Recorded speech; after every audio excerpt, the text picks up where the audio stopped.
ये जो फुटेज अभी आपने देखा एक पावरफुल 7.3 मैग्नीट्यूड अर्थक्वेक का है जिसने 17 दिसंबर सदर्न पैसिफिक आइलैंड वानुआतु को हिला डाला।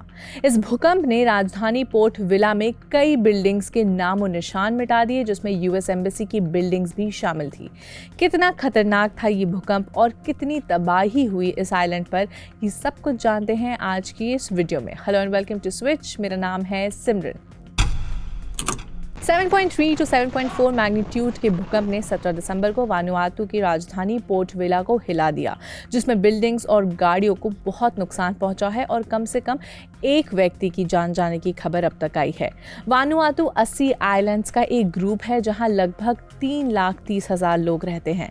वानुआतु के स्टेट ब्रॉडकास्टर VBTC ने एक फुटेज दिखाई जिसमें दिख रहा है कि एक बिल्डिंग गिरने के कारण रास्ते पर खड़ी गाड़ियां कुचली गई। साथ ही सोशल मीडिया पर पोस्ट की गई और भी दूसरी फुटेजेस में दिखाया गया है कि यूएस, ब्रिटिश, फ्रेंच और न्यूजीलैंड की एम्बेसीज की बिल्डिंग्स को भी भारी नुकसान पहुंचा है।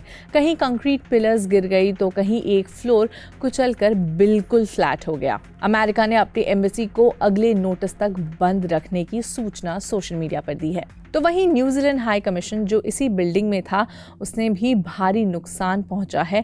ये information foreign minister Winston Peters के ऑफिस से आई। टॉमसन जो वानुआतु में एक जिपलाइन एडवेंचर बिजनेस चलाते हैं, उन्होंने कहा कोट एंड कोट शहर के बिल्डिंग्स में लोग थे, जब हम वहां से गुजरे तो सिर्फ लाशें दिखी।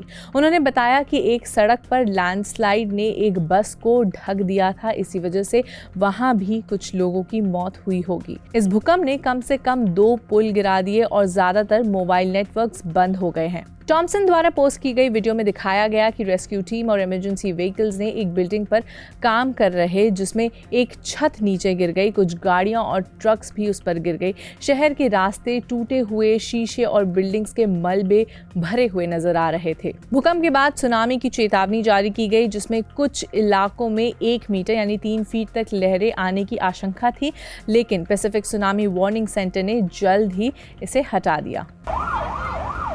आपको बता दें, वानुआतु एक ऐसे क्षेत्र में स्थित है जो सेस्मिक रिंग ऑफ फायर का हिस्सा है।